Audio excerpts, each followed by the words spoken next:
बच्चों, आज हम लोग 7 पाठ पढ़ेंगे। पिता का पत्र पुत्र के नाम। इसमें गांधी जी ने अपने बेटे श्री मणिलाल गांधी जी को लिखा है पत्र, और यह पत्र जो है विक्टोरिया जेल में लिखा गया है 25 मार्च 1909 को। इस पत्र में गांधी जी ने नैतिक शिक्षा के बारे में बहुत ज़्यादा जोर दिया है।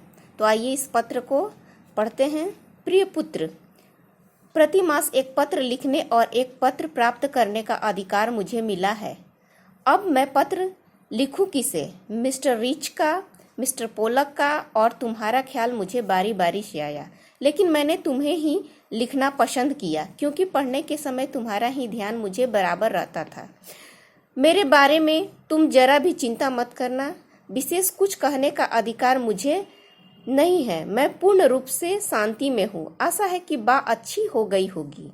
मुझे मालूम है कि तुम्हारे कुछ पत्र यहाँ आए हैं, लेकिन वे मुझे नहीं दिए गए। फिर भी डिप्टी गवर्नर की उदारता से मुझे मालूम हुआ कि बा का स्वास्थ्य सुधर रहा है। क्या वे फिर से चलने फिरने लगी? बा और तुम लोग सवेरे दूध के साथ साबूदाना बराबर ले रहे। और अब कुछ तुम्हारे विषय में कहना चाहूँगा। तुम कैसे हो? तुम पर जो जिम्मेदारी मैंने डाली है, तुम उसके सर्वथा योग्य हो और आनंद से उसे निभा रहे होगे, मुझे ऐसी आशा है। मैं जानता हूँ कि तुम्हें अपनी शिक्षा के प्रति असंतोष है। जेल में मैंने खूब पढ़ा है। इससे मैं यह समझता हूँ कि केवल अक्षर ज्ञान ही शिक्षा नहीं है। सच्ची शिक्षा तो चरित्र निर्माण और कर्तव्य का बोध है। यदि यह दृष्टिकोण सही है, और मेरे विचार से तो यह बिल्कुल ठीक है, तो तुम सच्ची शिक्षा प्राप्त कर रहे होगे। आजकल तुम्हें अपनी बीमार माँ की सेवा का अवसर मिला है। रामदास और देवदास को भी तुम संभाल रहे हो। यदि यह काम तुम अच्छी तरह से और आनंद से करते हो, तो तुम्हारी आदि शिक्षा तो इसी के द्वारा पूरी हो जाती है।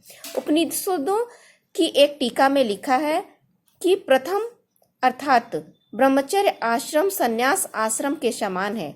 इसका मुझ पर गहरा प्रभाव पड़ा है।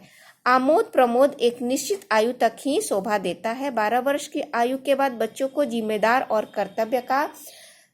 और कर्तव्य का ज्ञान होना चाहिए। भान का अर्थ ज्ञान होता है, जिसे अपने आचार और विचार में सत्य और अहिंसा के प्रयोग की चेष्टा करनी चाहिए, और यह वे भार समझकर नहीं करे, बल्कि आनंद का अनुभव करते हुए करे। यह आनंद कृत्रिम भी नहीं होना चाहिए, यह बनावटी नहीं होना चाहिए, यह सरल और स्वाभाविक होना चाहिए। मैं जब तुमसे काफी छोटा था तो मुझे स्वयं अपने पिता की सेवा करने का बहुत आनंद मिलता था। 12 वर्ष की आयु के बाद आमोद प्रमोद का बहुत ही कम, बल्कि नहीं के बराबर ही अवसर मुझे मिला है। संसार में 3 बातें बड़ी महत्वपूर्ण है। इसको प्राप्त कर तुम संसार के किसी भी कोने में जाओगे तो अपना निर्वाह कर सकोगे। ये 3 बातें हैं: अपनी आत्मा का, अपने आप का, और ईश्वर का सच्चा ज्ञान प्राप्त करना। इसका मतलब यह नहीं कि तुझे अक्षर ज्ञान नहीं मिलेगा, वह तो मिलेगा ही, लेकिन तुम उसी की चिंता करो, यह मैं नहीं चाहता। इसके लिए तुम्हारे पास अभी बहुत समय है। अक्षर ज्ञान तो इसलिए होता है कि जो कुछ तुम्हें मिला है उसे तुम दूसरों को दे सको। इतना और याद रखना कि अब से हमें गरीबी में रहना है। जितना अधिक मैं विचार करता हूँ, उतना ही अधिक मुझे लगता है कि गरीबी में ही सुख है। अमीरों की तुलना में गरीबी अधिक सुखद है।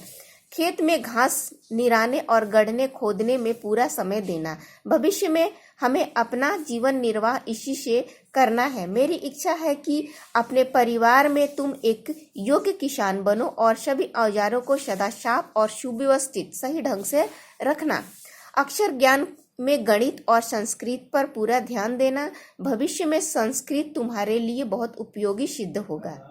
ये दोनों विषय बड़ी उम्र में सीखना कठिन है। संगीत में बराबर रुचि रखना। हिंदी, गुजराती, अंग्रेजी के चुने हुए भजनों एवं कविताओं का एक संग्रह तैयार करना चाहिए।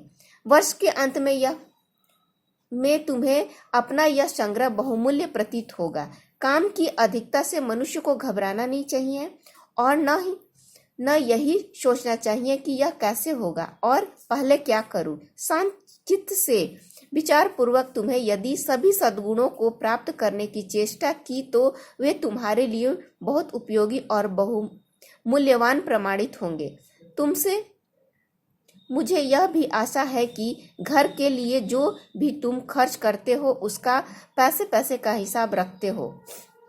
मुझे यह भी आशा है कि तुम रोज शाम को नियम पूर्वक प्रार्थना करते होगे और रविवार को श्री वेस्ट के यहाँ भी प्रार्थना में जाते होंगे। सूर्योदय से पहले उठकर प्रार्थना करना बहुत ही अच्छा है। प्रयत्न पूर्वक एक निश्चित समय पर ही प्रार्थना करनी चाहिए। यह नियमितता तुम्हें अपने जीवन में आगे चलकर बड़ी सहायक सिद्ध होगी। इस पत्र को पढ़कर अच्छी तरह समझ लेने के बाद मुझे जवाब देना।